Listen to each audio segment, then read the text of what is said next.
Quantity जो सभी quantity का बेस हो, quantity which are the base of all physical quantity, या फिर जो सभी क्वांटिटी का फंडामेंटल जो चीज हो उसको हम लोग बोलेंगे fundamental quantity. Quantity which are the base of all physical quantity are called fundamental quantity. इसके जो एग्जाम्पल होते हैं, देखो पहले जो फंडामेंटल क्वांटिटी होती थी वो होती थी केवल तीन ही, मास, लेंथ और टाइम।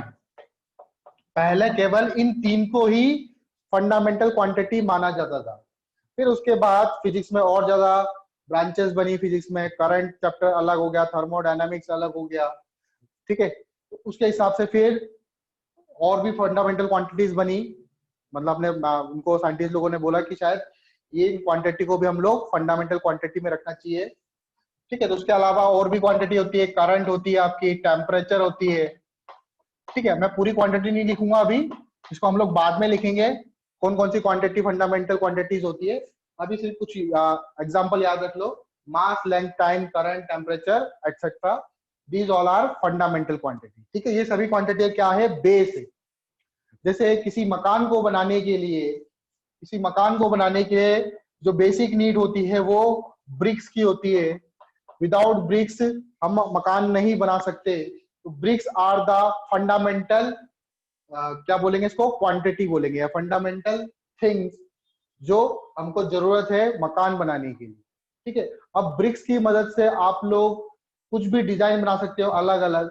ब्रिक्स से आप दीवार बना सकते हो, ये वॉल बना सकते हो, ब्रिक से आप अपनी सीलिंग बना सकते हो, ब्रिक से आप अपना फ्लोर बना सकते हो, ठीक है। तो फंडामेंटल चीज क्या लगी हुई है वॉल के अंदर, फंडामेंटल चीज वॉल के अंदर क्या लगी है, ब्रिक्स। ब्रिक्स से ही मैंने वॉल बनाई है, ठीक है। कोई छोटी वॉल बनाई, कोई बड़ी वॉल बनाई, ठीक है। यहाँ तक कि आप जो बड़े बड़े जो मकान वगैरह होते हैं, ठीक है, ऊंचे ऊंचे जो मकान होते हैं, वो सब की जो फंडामेंटल चीज क्या है, ब्रिक्स है। तो ब्रिक्स आर द फंडामेंटल। उसी तरह से जितनी भी क्वांटिटीज होगी उन सबका जो बेसिक, जो बेस क्वांटिटी होगी वो मास, लेंथ और टाइम होगी। इन्हीं की मदद से हम लोग फिर अलग अलग क्वांटिटीज बनाएंगे, फोर्स बनाएंगे, वेलोसिटी बनाएंगे, स्पीड बनाएंगे। कैसे बनाएंगे वो मैं बताऊंगा आप लोगों को, ठीक है, केवल इन्हीं की मदद से। तो फंडामेंटल क्वांटिटी क्या हुई, ऐसी क्वांटिटी जो सभी क्वांटिटी क्या हो, बेस हो, और जिनसे ही फर्दर क्वांटिटी बनी जाती है, ठीक है। फंडामेंटल क्वांटिटी के बाद जो नेक्स्ट क्वांटिटी आती है, यहां पे आप चाहो तो और भी लिख सकते हो, other quantities are made from this. Other quantities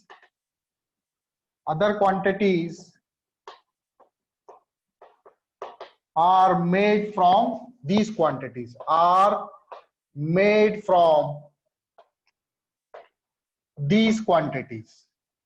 इन्हीं क्वांटिटी से फिर फर्दर क्वांटिटी बनी गई है, ठीक है। उन क्वांटिटीज को हम लोग बोलेंगे फंडामेंटल क्वांटिटी। फंडामेंटल क्वांटिटी के बाद जो आता है next quantity, that is called derived quantity. क्या बोलेंगे उसको, डिराइव्ड क्वांटिटी। डिराइव्ड क्वांटिटी जैसे नाम से ही पता चला, जो डिराइव हुआ है, जो किसी चीज से डिराइव हुआ है, ऐसी क्वांटिटी को हम लोग बोलेंगे डिराइव क्वांटिटी। तो आप बोलोगे quantity which are derive from, quantity which are derive from, which are derived from fundamental quantity. जो फंडामेंटल क्वांटिटी से बने हैं, फंडामेंटल क्वांटिटीज, और आप ऐसा ही बोल सकते हो, और which can be divided into, which can be represent, which can be represent in the form of, in the terms of fundamental quantity, जिसको हम लोग फंडामेंटल क्वांटिटी की टर्म्स में रिप्रेजेंट कर सकते हैं, ऐसी क्वांटिटी को हम लोग बोलेंगे डिराइव्ड क्वांटिटी, ठीक है। Quantity which are the base, which are derived from fundamental quantity, जो या तो जो फंडामेंटल क्वांटिटी से बनी है ऐसा बोल सकते हो आप, या फिर आप बोल सकते हो जिसको हम लोग फंडामेंटल क्वांटिटी के टर्म्स में रिप्रेजेंट कर सकते हैं, ऐसी क्वांटिटी को हम लोग क्या बोलेंगे, डिराइव्ड क्वांटिटी बोलेंगे। ठीक है, अब इसके कुछ एग्जांपल लेते हैं हम लोग। जैसे मैंने ले लिया क्या, पहला एग्जांपल ले लेते हैं हम लोग, सबसे आसान, स्पीड। स्पीड जो है वो एक तरह की क्या है, डिराइव्ड क्वांटिटी। कैसे, अब डिराइव क्वांटिटी कैसे, इसको मैं कैसे फंडामेंटल क्वांटिटी के रूप में लिखूंगा। देखो, स्पीड का जो फॉर्मूला होता है वो आपने पढ़ा हो शायद। स्पीड का फॉर्मूला होता है डिस्टेंस बाय टाइम। ठीक है, स्पीड का जो फॉर्मूला होता है वो होता है डिस्टेंस अपॉन टाइम। तो अगर मैं ध्यान से देखूं डिस्टेंस क्या है, तो डिस्टेंस एक तरह की क्या है, लेंथ है। लेंथ, इसको आप कैसे नापोगे, लेंथ, वो एक तरह की क्या है, लंबाई है, एक तरह की लेंथ है। तो डिस्टेंस की जगह मैं क्या लिख सकता हूं, यहाँ पे लेंथ लिख सकता हूं, और टाइम तो टाइम ही रहेगा। अब ध्यान से देखो, ये लेंथ क्या है, टाइम, यस। लेंथ तो फंडामेंटल क्वांटिटी है, और टाइम, टाइम तो भी आपका फंडामेंटल क्वांटिटी। तो स्पीड किससे बना, लेंथ, ये भी फंडामेंटल, ये भी फंडामेंटल, तो दो लेंथ और बाय टाइम से बना आपका स्पीड। लेंथ को अगर मैं टाइम से डिवाइड कर दूंगा तो जो क्वांटिटी बनेगी उसको मैं क्या बोला मैंने, उसको बोला मैंने स्पीड। एक और एग्जांपल देखते हैं, इसकी स्पीड के बाद एक और एग्जांपल देखते हैं, फोर्स। फोर्स, सेकंड एग्जांपल देखो, फोर्स। फोर्स का फॉर्मूला क्या होता है, फोर्स का फॉर्मूला आप लोगों ने पढ़ा होगा, मास इनटू एक्सीलरेशन।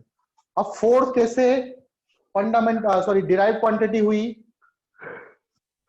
तो मास तो पहले से ही फंडामेंटल है, ठीक है, मास फंडामेंटल है ऑलरेडी, लेकिन एक्सीलरेशन को कैसे तोड़े हम लोग फंडामेंटल क्वांटिटी में। तो देखो, एक्सीलरेशन क्या होता है, change in velocity upon time, यही होता है acceleration. Change in velocity upon time आपका क्या होता है, एक्सीलरेशन। वेलोसिटी में चेंज, मान लो पहले मेरी वेलोसिटी थी 10 मीटर पर सेकेंड, फिर मेरी बाद में वेलोसिटी हो गई 8 मीटर पर सेकेंड। कितना चेंज आया वेलोसिटी में, 10 मीटर पर सेकेंड माइनस 8 मीटर पर सेकेंड, कितना आया, 2 मीटर पर सेकेंड। ये क्या है, वेलोसिटी, ये क्या है, वेलोसिटी। तो चेंज जो आएगा, चेंज भी आपका क्या आएगा, वेलोसिटी ही आएगा। वेलोसिटी में से वेलोसिटी माइनस करोगे तो क्या आएगा, वेलोसिटी आएगा। चेंज का मतलब होता है v final minus v initial. तो चेंज इन वेलोसिटी क्या आएगा आपका, मैं इसको वेलोसिटी ही लिख सकता हूं, वेलोसिटी अपॉन टाइम। और वेलोसिटी का फॉर्मूला क्या होता है, जैसे स्पीड बराबर होता है डिस्टेंस अपॉन टाइम, वेलोसिटी होता है डिस्प्लेसमेंट अपॉन टाइम। क्या होता है बेटा, displacement divided by time upon time.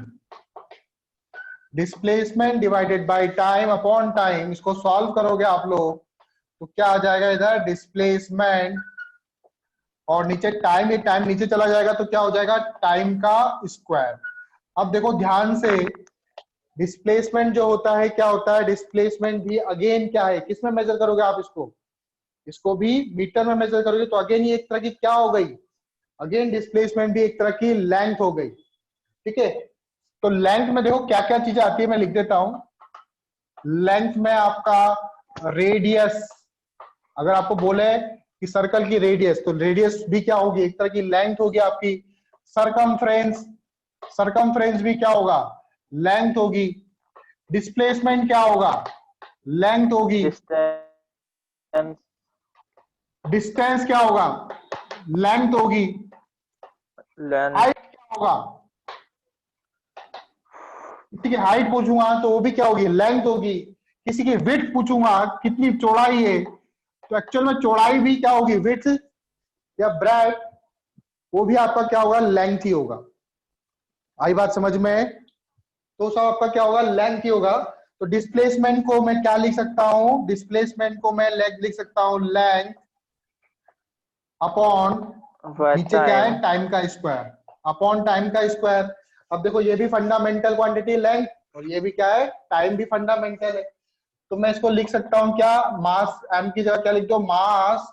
Acceleration की जगह लिख सकता हूं मैं लेंथ डिवाइडेड बाय टाइम का लेंथ डिवाइडेड बाय टाइम का स्क्वायर। देखो यहाँ पे सब के सब, ये भी फंडामेंटल है, ये भी फंडामेंटल है, ये भी फंडामेंटल है। तो मैंने फोर्स को फंडामेंटल क्वांटिटी में ब्रेक कर दिया। आया समझ में किस तरह से ब्रेक करते हैं? Hrithik, Satyam, Saurabh, Kishan. Yes, sir. Sir Yes, sir. Video नहीं आएगा सर? हाँ किशन, सर वीडियो नहीं आता, सिर्फ आवाज आती है। वीडियो नहीं आ रहा है, एक बार वापस बाहर निकल के वापस करो बेटा। ठीक है। ऋतिक, सत्यम, सौरभ, बेटा आप लोगों को आ गया? वीडियो आ रही है ना? Yes, Yes, sir. आ रहा। yes, sir. आ रही है। ओके, कोई भी प्रॉब्लम हो आप बता देना ना। चलो, तो इस तरह से हम लोग फंडामेंटल क्वांटिटी को, डिराइव क्वांटिटी को फंडामेंटल क्वांटिटी में तोड़ सकते हैं। ठीक है, चलो आगे देखते हैं हम लोग।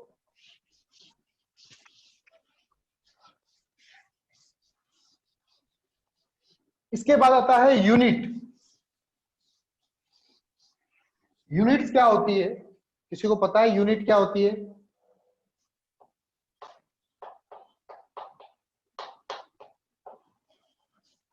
अगर मैं आपसे पूछूं मास की यूनिट क्या होती है तो आप बोलोगे हाँ सर, मास की यूनिट होती है केजी। लेंथ की यूनिट बोलूंगा तो आप बोलोगे मीटर। ठीक है, लेकिन यूनिट क्या होती है पहले ये बताओ मुझे, डेफिनेशन क्या होगी यूनिट की? किसी को पता है? ऋतिक, सत्यम और सौरभ में से किसी भी किसी चीज को को पता मेजर है? करने के लिए, किसी भी किसी भी चीज को चीज मेजर को? करने के लिए, मेजर करने के लिए उसका फिक्स क्वांटिटी सर, किशन, जो वैल्यू सब ले। उसको वीडियोस दिखाई नहीं दे रही थी तो वीडियोस नहीं दिखाई दे रही। सब होनी मैं भी बोलता हूँ। देखो इधर, अब यूनिट क्या होती है? जैसे मास को आप किस में मेजर करते हो? केजी में, ग्राम में, मिलीग्राम में। लेंथ को किस में मेजर करते हो आप? डिस्टेंस को या फिर लेंथ को किस में मेजर करते हो? मीटर में करोगे, किलोमीटर में करोगे, मिलीमीटर में करोगे, सेंटीमीटर में करोगे। क्यों? मैं किसी दूसरी क्वांटिटी में मेजर नहीं कर सकता? केजी में मेजर नहीं कर सकता मैं? लेंथ को मैं केजी में मेजर कर सकता हूं क्या? नहीं No, कर sir. सकता। क्यों? क्यों नहीं कर सकता? क्योंकि हम लोगों ने कुछ स्टैंडर्ड्स बना रखे हैं। हम लोगों ने कुछ स्टैंडर्ड्स बना रखे हैं कि हम लोग लेंथ को जो मेजर करेंगे, हाँ, हम लोग लेंथ को मेजर करेंगे वो मीटर या किलोमीटर या सेंटीमीटर में करेंगे। मास को हम लोग केजी में करेंगे, ग्राम में करेंगे, मिलीग्राम में करेंगे। ठीक है, तो इस यूनिट क्या होती है? These are some standards. क्या होती है ये? कुछ स्टैंडर्ड्स होते हैं। दीज आर सम स्टैंडर्ड्स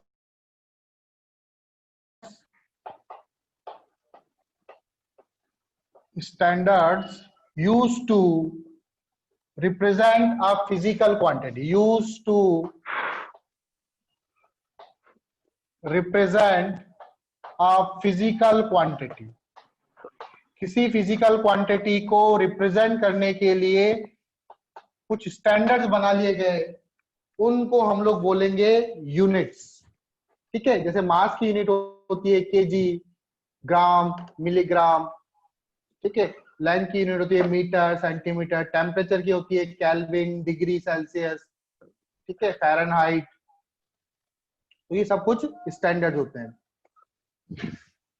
ठीक, अब जैसे हम लोग मास को किस में मेजर करते हैं? केजी में करते हैं। अब आप लोग मेजर कर रहे हो मतलब ग्राम में। तो हम जो लोग बातें करेंगे कि मैं आज कुछ चीज लेके आया,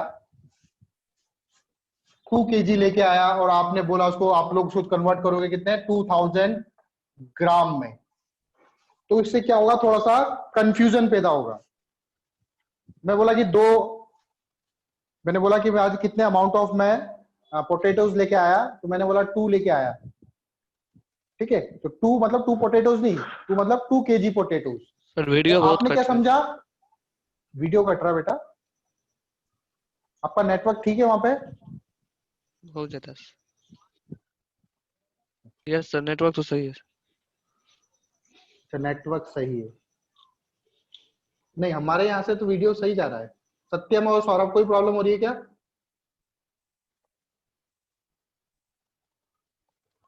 yes sir. Saurabh video cut cut के आ रहा है, रीस्टार्ट करें क्या सर? देख लो यस एक बार रीस्टार्ट कर लो। अभी सभी आ रहा है। आ रहा है ना वीडियो? यस तो आपको नेट थोड़ा सा अच्छा चाहिए ना, स्पीड अच्छी होनी चाहिए। और मैंने पता किया कि बिहार में वहां पर जो है नेटवर्क, यहाँ पे इवन सिटी में भी जो नेटवर्क है वो बहुत ही बेकार आता है। ठीक है, तो बेसिकली हमारी जो क्लासेस चलती थी वो अपेक्स के ऐप पे ही चला करती थी, लेकिन कई कई स्टूडेंट्स हैं जो जिनके यहाँ पर नेटवर्क बहुत ही वीक आ रहा है, इस कारण से हम लोगों ने जूम पर ही क्लास लेना स्टार्ट किया। जूम क्या करता है, कम से कम डाटा में आपको जो वीडियोस वगैरह है, साउंड वगैरह है, वो प्रोवाइड करता है।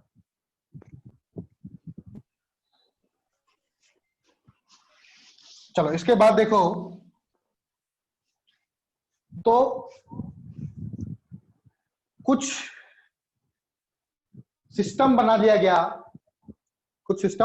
कि हम लोग जो हम लोग जो मास को मेजर करेंगे केजी में करेंगे, तो आप लोग भी क्या करो उसको केजी में करो, ताकि हम लोग जब हम किसी एक दूसरे से डाटा एक्सचेंज करें, क्योंकि क्या होता है सब लोग साइंटिस्ट वगैरह होते हैं हर देश के, ठीक है, वो रिसर्च वगैरह करते हैं, और जब तक नॉलेज को आप लोग शेयर नहीं करोगे तब तक नॉलेज क्या होगी, नहीं बढ़ सकती। ठीक है, नॉलेज को बढ़ाने के लिए आप जितना ज्यादा नॉलेज को शेयर करोगे उतनी ही ज्यादा नॉलेज बढ़ेगी। इसलिए नॉलेज को जल्दी से जल्दी एक दूसरे के पास पहुंचाने के लिए मैं यहाँ पे केजी में लिखूंगा, वो उसको कन्वर्ट करेगा कि उसमें 2 को फिर ग्राम में करूँ, 1000 से मल्टीप्लाई करूँ, और एक डाटा नहीं होता, बहुत सारे डाटा होते हैं, कम से कम मतलब 20-30 हजार डाटा होते हैं, तो सबको कन्वर्ट करने लग जाएंगे तो बहुत टाइम लग जाएगा। तो हम लोग क्या करते हैं, एक सिस्टम बना लिया गया हम लोगों ने, जिससे हम लोग जब डाटा एक्सचेंज करें, हम लोग नॉलेज एक्सचेंज करें, तो हम लोगों को इजी हो, आसानी से हम लोग एक दूसरे से डाटा एक्सचेंज कर पाए, नॉलेज एक्सचेंज कर पाए। तो देखो पहले और अभी में क्या अंतर है। पहले जो सिस्टम चलता था, पहले जिनको पूरे वर्ल्ड ने जिस सिस्टम को मान रखा था, पहले जो सिस्टम चलता था वो चलता था सीजीएस सिस्टम। क्या चला करता था पहले? सीजीएस सिस्टम चला करता था। सीजीएस सिस्टम के ही समय में आप लोगों को पता है, जो अंग्रेज लोग होते हैं वो थोड़ा सा अपने आप को एक्स्ट्रा ऑर्डिनरी समझते हैं, और उन्होंने क्या करा, नहीं हम लोग आपका सिस्टम नहीं मानेंगे, हम लोग हमारा खुद का सिस्टम बनाएंगे। तो उन्होंने जो सिस्टम बनाया उसे बोला गया क्या? FPS system. ये ब्रिटिश सिस्टम भी बोलते हैं इसको। क्या बोलते हैं इसको? British system. ब्रिटिशों ने इसको बनाया था, इस सिस्टम को। फिर उसके बाद अंग्रेज लोगों को समझ में आ गया भाई कि सीजीएस हम लोगों का मतलब जो होना चाहिए वो एक ही सिस्टम होना चाहिए। तो उसके बाद जो सिस्टम बना वो बना आपका एमकेएस सिस्टम, और एमकेएस के बाद अभी जो सिस्टम चल रहा है एट प्रेजेंट, इस समय वो अभी सिस्टम चल रहा है आपका एसआई सिस्टम। हम लोग पढ़ेंगे कि बताओ इस SI क्वांटिटी की एसआई यूनिट क्या होती है, फोर्स की एसआई यूनिट क्या होती है, इलेक्ट्रिक फील्ड की एसआई यूनिट क्या होती है, पोटेंशियल डिफरेंस की एसआई यूनिट क्या होती है। ठीक है, वो सभी चीजें मैं पढ़ाऊंगा आप लोगों को। तो सीजीएस सिस्टम में देखो, इसमें जो लेंथ को लिया करते थे, सबसे पहले लेंथ से स्टार्ट करेंगे। लेंथ और मास और टाइम, मैंने आप लोगों को पहले ही बताया है, सेंटी लेंथ, मास और टाइम। क्योंकि पहले जो है केवल 3 ही टाइप की फिजिकल क्वांटिटी हुआ करती थी। पहले जो है केवल 3 ही टाइप की फंडामेंटल क्वांटिटी हुआ करती थी, that is length, centi mass, centi हाँ, ग्राम सेकेंड। मास और टाइम। केवल ये 3 क्वांटिटी ही हुआ करती थी, लेंथ, मास और टाइम। तो उसके हिसाब से केवल, तो लेंथ को सीजीएस सिस्टम में सी फॉर सेंटीमीटर, याद रखना, G for gram, S for gram second. Second. तो इसको मेजर करते थे लेंथ को सेंटीमीटर में, मास को मेजर किया जाता था उसमें सीजीएस सिस्टम के अकॉर्डिंग ग्राम में, और टाइम को किसमें मेजर कर दिया जाता था? एस फॉर सेकेंड में मेजर करते थे।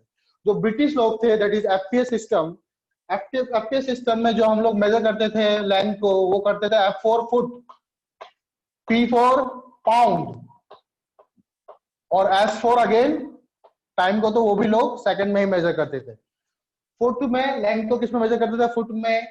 मास को किस में मेजर करते थे? पाउंड में। और टाइम को किस में मेजर करते थे? वो लोग सेकंड में मेजर करते थे। किस सिस्टम के अकॉर्डिंग? एफपीएस सिस्टम के अकॉर्डिंग। ठीक है, ब्रिटिशों का पूरी दुनिया में काफी ज्यादा बहुत सारे देशों पे इसने कब्जा भी किया था, जैसे हमारे इंडिया में किया था। अभी मैं आप लोगों से हाइट वगैरह पूछूं, आपकी हाइट कितनी है, तो आप लोग अपनी हाइट अभी भी आप लोग फिट में ही बोलोगे कि मेरी हाइट 5.5 फुट है या फिर 5 फुट 6 इंच है। तो अभी भी हम लोग बहुत सारी जगह पे ब्रिटिश सिस्टम का ही यूज कर रहे हैं। चेंज हो चुका है लेकिन हम अभी भी उसके इन्फ्लुएंस में ही है। ठीक है, तो वो अभी इन्फ्लुएंस धीरे धीरे खत्म हो जाएगा जब हम लोग उस दूसरी चीजों का यूज करना चालू करेंगे। तो अभी भी हमारा वो एफपीएस सिस्टम अभी भी हमारा इन्फ्लुएंस के अंदर है। अभी हम लोग कहीं कहीं जगह एफपीएस सिस्टम का ही यूज कर रहे हैं। फिर उसके बाद जो सिस्टम आया that is MKS system. MKS में जो लेंथ को मेजर करते हैं हम लोग M4 मीटर में मेजर करते हैं। मास को जो मेजर करते हैं वो हम लोग करते हैं केजी में, that is kilogram, K for KG. और टाइम को जो मेजर करते हैं वो हम लोग करते हैं सेकंड में। फिर उसके बाद अभी जो प्रेजेंट सिस्टम चल रहा है that is SI system. SI system के अकॉर्डिंग लेंथ मास टाइम नहीं है, मतलब ये 3 फंडामेंटल क्वांटिटी तो है ही, साथ में इसके अलावा 4 और है, टोटल 7 फंडामेंटल क्वांटिटीज है, उनके बारे में लिखाऊंगा। तो एसआई सिस्टम में जो लेंथ को मेजर करते हैं हम लोग वो मीटर में करते हैं। मास को जो मेजर करते हैं वो केजी में करते हैं। और टाइम को किस में मेजर करते हैं हम लोग? सेकंड में मेजर करते हैं। एट प्रेजेंट हम लोग जो मेजरमेंट लेंगे वो मीटर, लेंथ को मीटर में करेंगे, मास को केजी में करेंगे और टाइम को सेकंड में करेंगे। तो एमकेएस एसआई जो है वो एमकेएस का ही डिराइव्ड रूप है। एमकेएस का ही डिराइव्ड रूप है आपका एसआई सिस्टम। ठीक है, इसके बाद देखो, तो ये कुछ सिस्टम थे।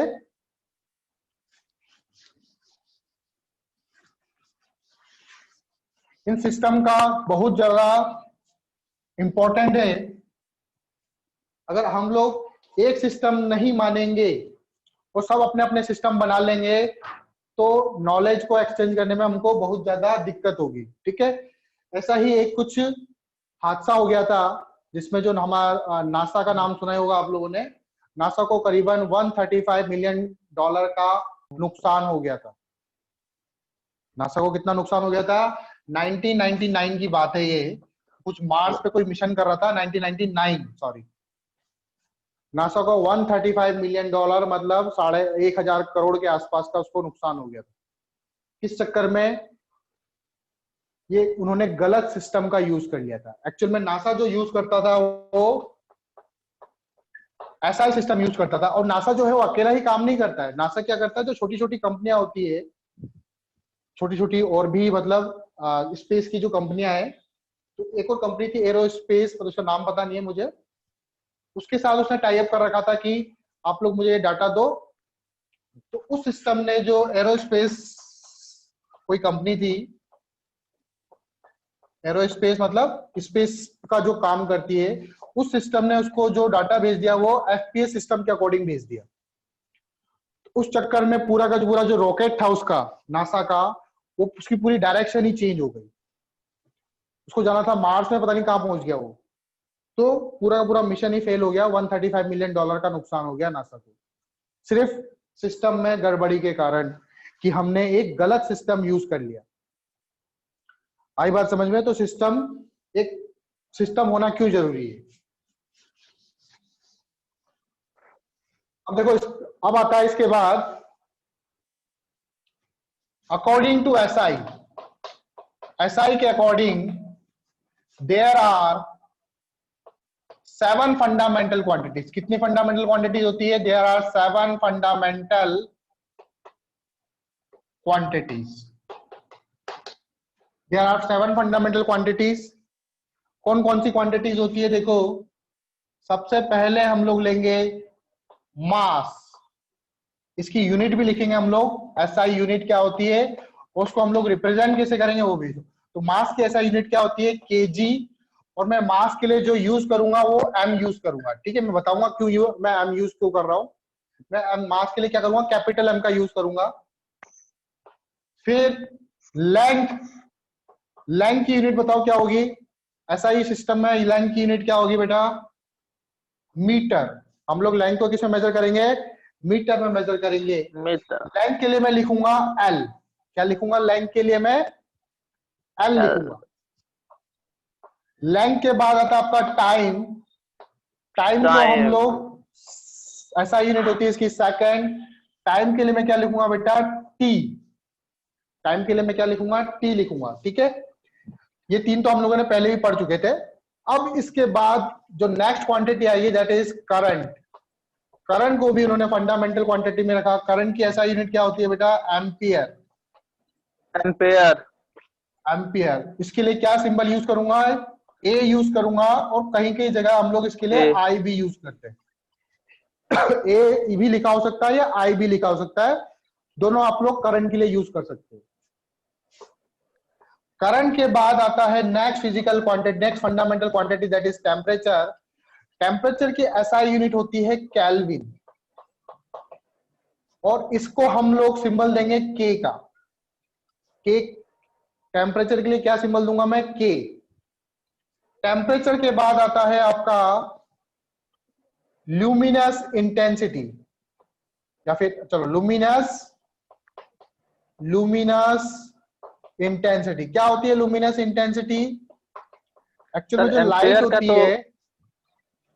हाँ बेटा, सर ये कैपिटल नहीं ना होगा, स्मॉल होगा ना। नहीं बेटा, एम्पियर जो है वो किसी साइंटिस्ट का नाम है ना, तो साइंटिस्ट के नेम हमेशा कैपिटल से लिखे जाते हैं। यस। ठीक है, ल्यूमिनस इंटेंसिटी, लुमिनस इंटेंसिटी क्या होती है, मान लो आपने दो बल्ब लिए, एक बल्ब लिया 100 वाट का और एक लिया आपने 200 वाट का, तो कौन ज्यादा चमकेगा, 200 वाट वाला बल्ब ज्यादा। तो 200 वाट वाला क्यों ज्यादा चमक रहा है, क्योंकि 200 वाट वाले बल्ब की इंटेंसिटी ज्यादा है। 200 वाट वाले बल्ब की क्या है, इंटेंसिटी हम उसको क्या बोलेंगे, ज्यादा। हम लोग बोलेंगे उसकी इंटेंसिटी ज्यादा है। ठीक है, तो 200 वाट वाले बल्ब की इंटेंसिटी ज्यादा है, तो उसको किस में मेजर किया जाता है इंटेंसिटी को, जो लाइट की इंटेंसिटी, लुमिनस मतलब होता है लाइट, तो लुमिनस इंटेंसिटी को हम लोग मेजर करते हैं किसमें, कैंडेला में। कैंडेला। ठीक है, वाट भी होता है, वाट से तो हम लोग एनर्जी मेजर करते हैं, वो पावर अपॉन एनर्जी, वो भी इंटेंसिटी होता है आपका। लेकिन लुमिनस इंटेंसिटी लाइट के लिए हम लोग स्पेशल इस्तेमाल करते हैं क्या, कैंडेला।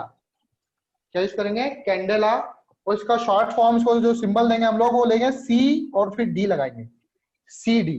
कैडमियम नहीं है ये, सीधी। ठीक है, आप लोग केमिस्ट्री को तो कैडमियम नहीं हो गया ये आपका, ये सी डी हो गया। ठीक है, दैट इज कैंडेला। फिर लास्ट जो 7 फंडामेंटल क्वांटिटी, 7th वो होता है amount of substance. Amount of substance. हाँ, amount of substance, amount of substance वो होता है आपका मोल। आप लोगों को मोल पता ही है, 1 मोल इक्वल टू होता है 6.023 इंटू 10⁻23। ठीक है, तो उसको हम लोग अमाउंट ऑफ सब्सटेंस, सब्सटेंस कितनी मात्रा में, एटम्स कितने एटम से, कितने मॉलिक्यूल से, तो हम लोग उसको किससे मेजर करेंगे, मोल से मेजर करेंगे। ठीक है, और इसका जो सिंबल होता है उसको हम लोग कैसे लिखेंगे, MOL, ये स्मॉल में होगा। ठीक है, यहाँ पे सभी कैपिटल में, सभी की स्टार्टिंग, केवल इसी की स्टार्टिंग क्या होगी, स्मॉल में होगी, क्योंकि ये किसी साइंटिस्ट का नाम नहीं है। MOL, MOL से पूरा लिखेंगे, मोल नहीं लिखेंगे हम लोग, MOL लिखेंगे सिर्फ। ठीक है, तो ये 7 फंडामेंटल क्वांटिटीज हो गई। आई बात समझ में,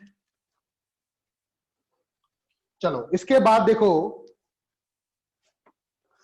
ये 7 फंडामेंटल क्वांटिटी तो लिख दी, इसके बाद 2 क्वांटिटी ऐसी थी जो ना तो डिराइव क्वांटिटी में आ रही है और ना ही फंडामेंटल क्वांटिटी में आ रही है, तो उन क्वांटिटी को क्या बोला गया, सप्लीमेंट्री क्वांटिटीज। क्या बोला गया उनको, सप्लीमेंट्री क्वांटिटीज। तो there are 2 supplementary quantities, 2 supplementary quantities भी होती है। कौन कौन सी होती है वो, there are two supplementary quantities. ठीक है, ये डिराइव क्वांटिटीज भी नहीं है, उनको फंडामेंटल भी नहीं बोल सकते हम लोग, तो इसलिए हम लोग इसको बोलेंगे सप्लीमेंट्री क्वांटिटीज। तो पहली जो क्वांटिटी होती है that is plane angle. Angle आपने सुना ही होगा, प्लेन एंगल, इसको रिप्रेजेंट करेंगे हम लोग थीटा से, इसको बोलते हैं थीटा, शायद सुना हो आप लोगों ने। इसको रिप्रेजेंट करेंगे हम लोग थीटा से। प्लेन एंगल जो होता है वो 2 डायमेंशनल होता है। मैं बताऊंगा अभी 2 डायमेंशनल का मतलब क्या होता है, जिसमें केवल लेंथ हो और ब्रेड्थ हो, हाइट नहीं हो, या फिर हाइट हो और लेंथ हो, ब्रेड्थ नहीं हो, मतलब कि कोई भी 2 चीज हो, तीसरी चीज नहीं हो, उसको हम लोग बोलते हैं 2 डायमेंशनल। ठीक है, तो प्लेन एंगल को देखो कैसे डिफाइन किया गया।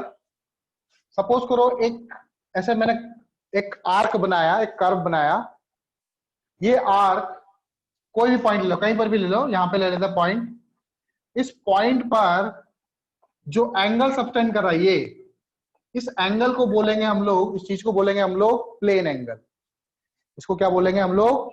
Plane angle. आप लोगों ने पिज्जा वगैरह खाया होगा शायद, या फिर रोटी वगैरह खाते होंगे, तो रोटी का इस तरह का एक पीस जो होगा, वो पीस यहाँ पर जो एंगल बनाएगा, उस एंगल को बोलेंगे हम लोग प्लेन एंगल।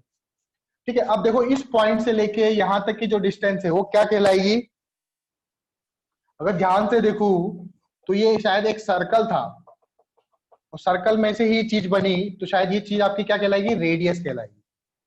और ये जो आर्क है, ए से बी तक ये जो आर्क है, इस आर्क की लेंथ को मैंने रिप्रेजेंट किया मान लो एल से। आर्क की लेंथ को किसे रिप्रेजेंट किया मैंने? एल से। तो देखो प्लेन एंगल का क्या फॉर्मूला होता है बेटा? प्लेन एंगल इक्वल टू होता है, थीटा इक्वल टू होता है arc length divided by radius. Arc length divided by radius. अब इसमें देखो जो ये एंगल बन रहा है, इसमें कोई हाइट नहीं है, ऐसा नहीं कि मोटाई में भी हो रहा है, ये सिर्फ एक सरफेस पे बन रहा है, इसलिए इसको बोलेंगे हम लोग 2 डायमेंशनल। ठीक है, ये जो एंगल होता है ये 2 डायमेंशनल एंगल होता है। तो ये क्या होता है? Arc length upon radius. ये फॉर्मूला है आपका किसका? प्लेन एंगल निकालने का।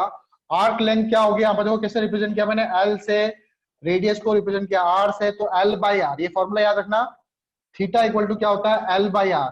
अच्छा, यूनिट क्या होगी? एंगल की यूनिट क्या होती है?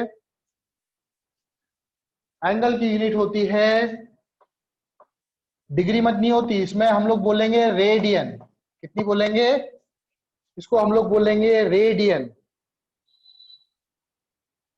किसमें मेजर करेंगे? रेडियन में मेजर करेंगे, या फिर इसको हम लोग स्मॉल में RAD, शॉर्ट में भी रेडियन भी बोल सकते हैं, रैड। या तो रेडियन बोलो पूरा, या रैड बोलो। ठीक है, और आप लोगों को पता है कि या नहीं, देखो पाई रेडियन की वैल्यू होती है 180 डिग्री। अगर मैं पाई रेडियन को कन्वर्ट करूं डिग्री में, तो पाई रेडियन इक्वल टू होता है 180 degree. Pi radian equal to 180 degree कैसे होता है? देखो सत्यम और ऋतिक, देखो इधर, मान लो मैंने ऐसे एक सेमी सर्कल बनाया।